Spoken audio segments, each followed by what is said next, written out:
already viewing. That's nice. It's nice when people are on. You know, when I blast out an announcement, I never do it well enough in advance. And if I were a more organized cat with his shit more together, I would do this at a set time every day.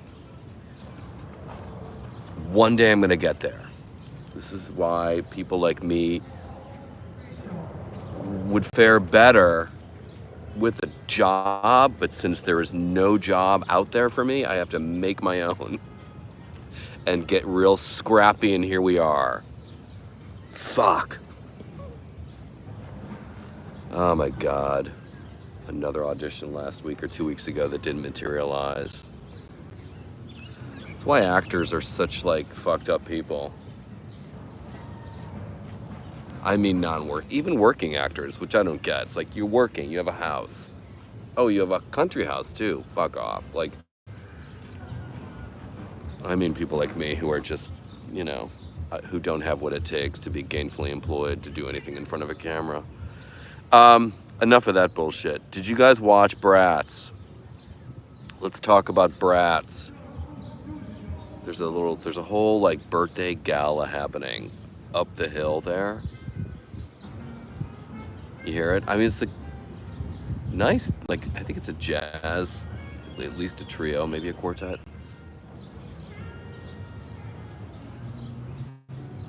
I hear a guitar, I hear drums, I hear that sax. Maybe there's a bass happening, at least a trio, maybe a quartet. I think it's a quartet, I think I hear a bass too. An upright. You guys hear that? It's cool, it sounds great. Someone's having an extravaganza up there. Maybe I'll take a walk up there. It's hard because Smokey's just like so old and slow. Lenore, I could walk her to fucking Brooklyn and back and she'd be like, let's do it again. Like, oh. Brats, directed by Andrew McCarthy. I liked it. I know some people had some issues with it.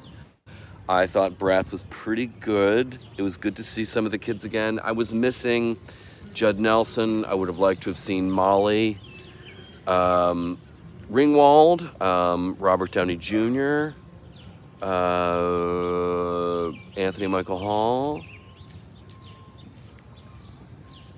You know, there were some missing characters in there. Love seeing John Cryer. All right, so I get the distinct impression that Andrew McCarthy and especially Emilio Estevez, you know, about whom that Brat Pack, original Brat Pack article was written by, was it David Crum? Is that the writer's name from New York Magazine? And who still stands by what he wrote, by the way. He looked at his notes and everything. He's like, yeah, I still stand by this. Anyway, so many feelings here. All right. For those of you who don't know, for those who are too young to understand, the Brat Pack was huge. Like, started with, like, it might have kind of started with The Outsiders, which included Rob Lowe, Ralph Macchio, Matty Dillon, Tommy Cruise, Emilio, right? Patrick Swayze, God. And Diane Lane, baby Diane Lane. Anyway, the Brat Pack, like this young league of actors, they were coming about at a time, we were coming out of the 60s and 70s, which was a real Easy Riders, Raging Bulls type time where, you know, traditionally not glamorous people were getting real work and real sway, you know, and the movie business was not held hostage by a Hollywood system that, you know, went for old school glamour and beauty standards. The Easy Riders, Raging Bulls time kind of blew that away because that's what was happening in Europe in the 60s. We're going in the way back. Fran, you're too generous. Thank you for the tip.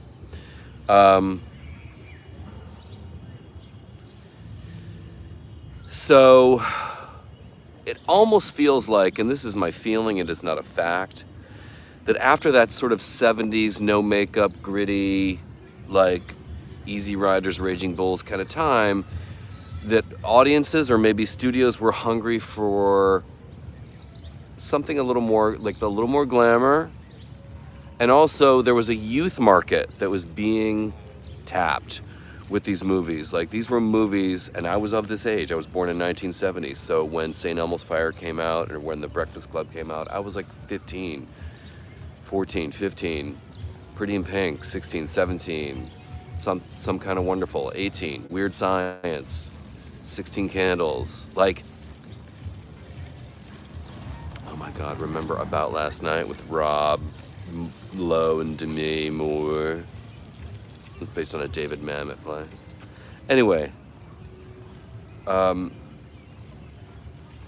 Andrew McCarthy seemed really, and so did Emilio Estevez, seemed really sort of pissed about what the Brat Pack moniker ostensibly seemed to do to their respective careers. But if you watch the documentary, it seemed like Rob Lowe and Demi Moore, arguably the prettiest in the Brat Pack, you know, the hottest, the most pin-up type, they fared better, certainly in their headspace.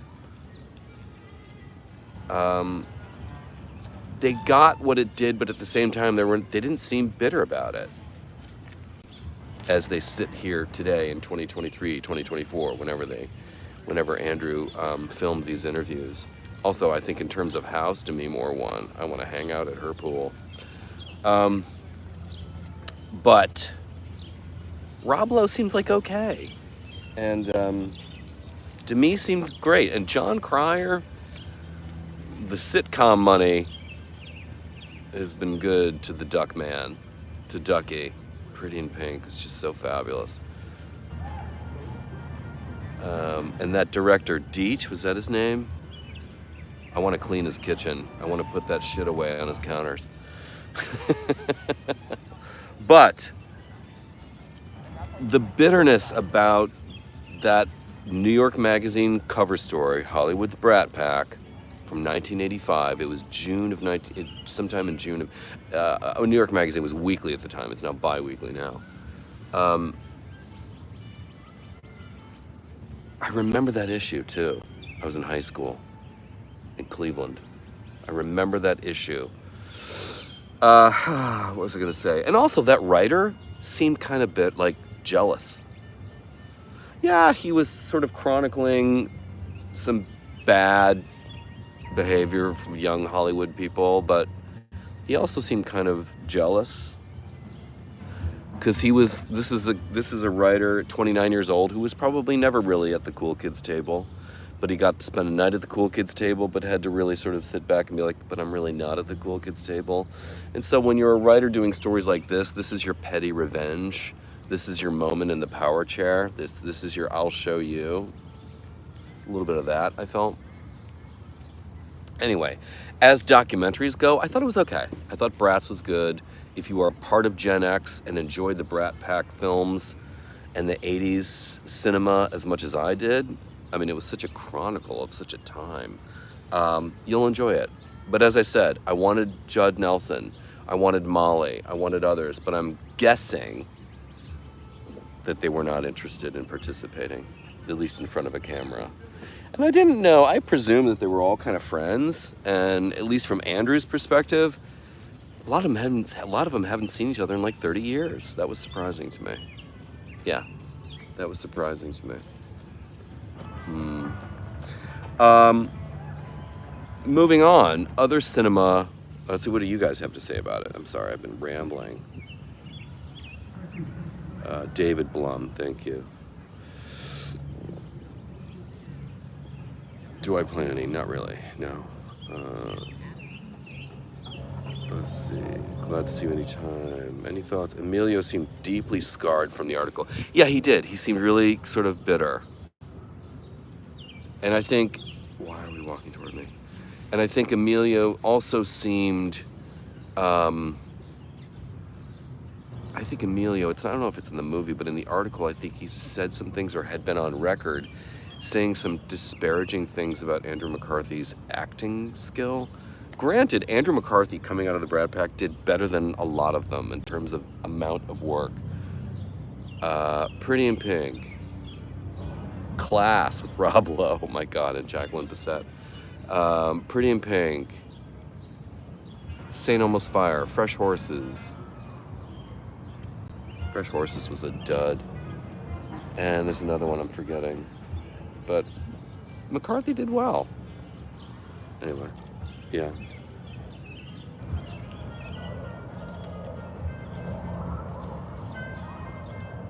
Yeah, Lisa, if you like the Brat Pack movies, you'll enjoy the movie.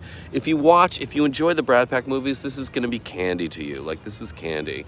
And also, I think, all things considered, in light of all the drugs they all did, a lot of them are sober. Like, Rob Lowe is sober. Demi Moore is sober.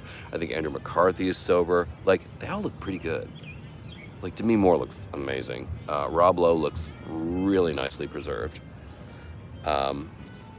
Ridiculous handsome, always has been. And Andrew McCarthy still looks the fucking same. Just maybe a couple more wrinkles up close, but everybody looks the same. And John Cryer, minus the baldness, hasn't aged 5 minutes. I love John Cryer. Oh,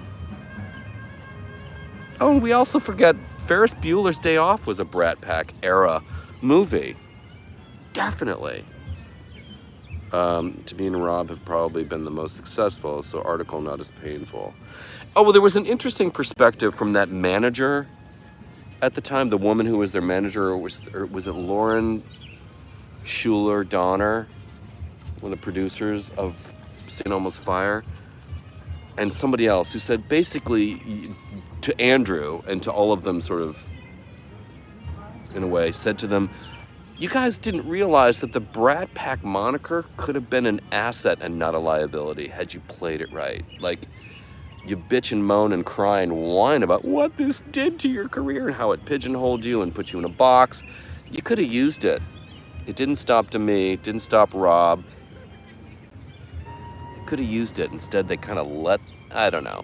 At the same time, you have to remember that actors didn't have the kind of agency that they have now, I guess. You know, you're kind of at the whims of the industry. I don't know. It's a tough call. I wasn't there. Fast Times at Ridgemont High. That was probably a good one. Yeah. Anyway, moving on from Brats, which I recommend, streaming on Hulu, and then I gotta go. I've been talking already too long. Jesus. Hitman. I have a new newsletter out today, the Georgetown Dispatch, which I really should be doing weekly.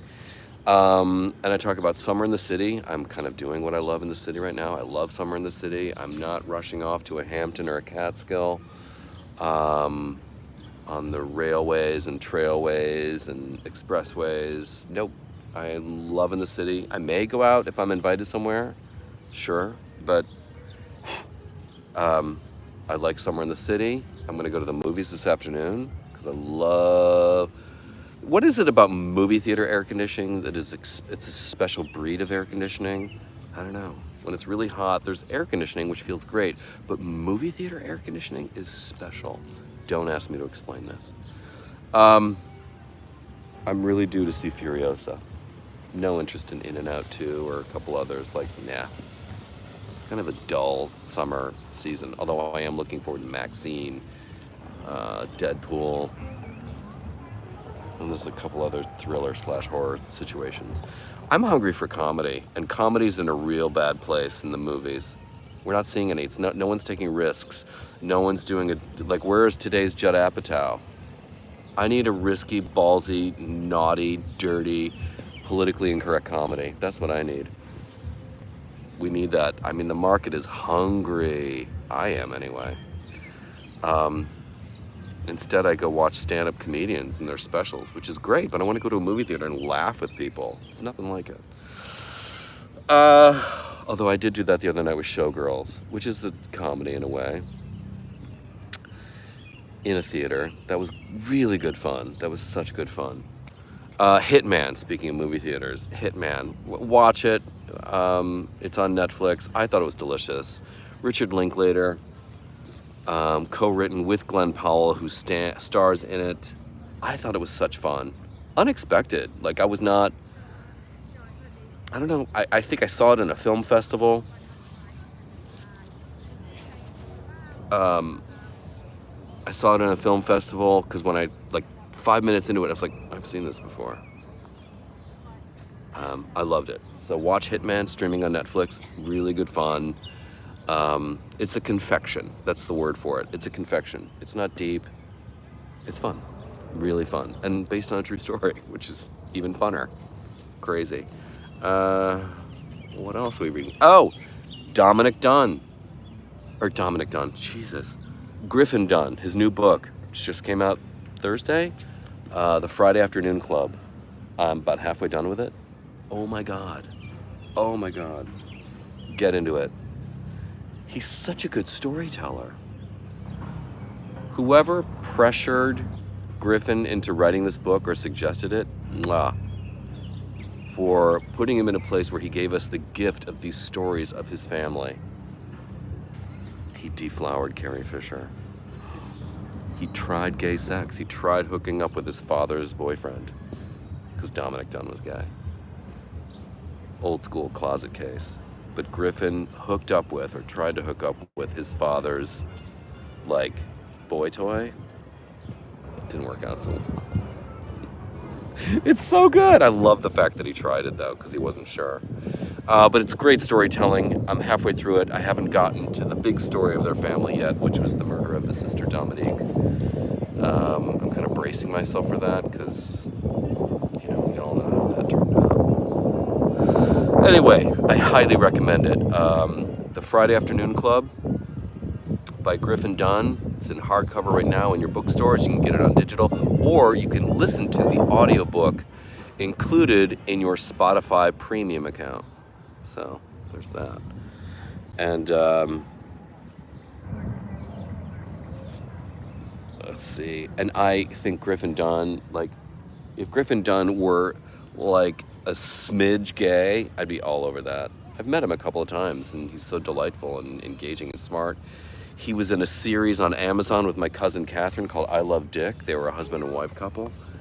And Griffin was terrific. Great show. Kevin Bacon, Catherine Hahn, and Griffin Dunn. Like, just underrated.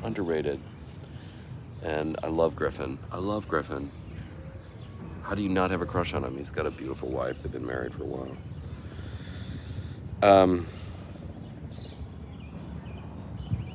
And that's it. Let's see. Accept Satan in your life? Who the fuck are you? Get out of here. The dumbest comments. And that's it. Yeah. Desai, you are going to... we're going to remove that. And, that's it. All right. Thank you, guys. I talked too long, but thanks for joining me on this live. And thanks for the tips. For those of you who dropped some tips in the jar, I really appreciate that. It's very generous of you. And get into Brats, get into Hitman. Such fun. I don't know what I'm going to see in the movie theaters, but I just want to go to a movie theater and have cold soda and Twizzlers and popcorn and watch something in a dark theater. Maybe a long one. Yeah. Anyway, that's it. I love you guys. Thanks for watching. Until next time.